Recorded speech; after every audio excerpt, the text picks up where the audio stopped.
bizga prezident keladi derdi. Kecha ham gapirgan shu narsani. Hayotli chog'lar. Hayotli chog'larda.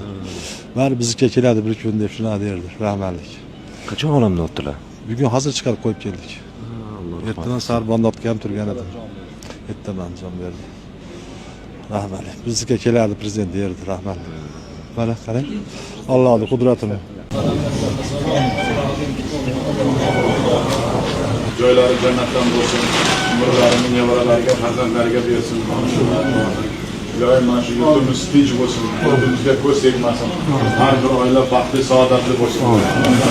Iloyim o'lim kam bo'lib, mana shu barqarorlik, mana shu butun harakatimiz ham, niyatimiz ham xalqimizni mana shu rozi qilish bilan harakat qilamiz.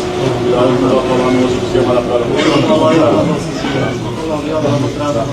Yaxshi kunlar.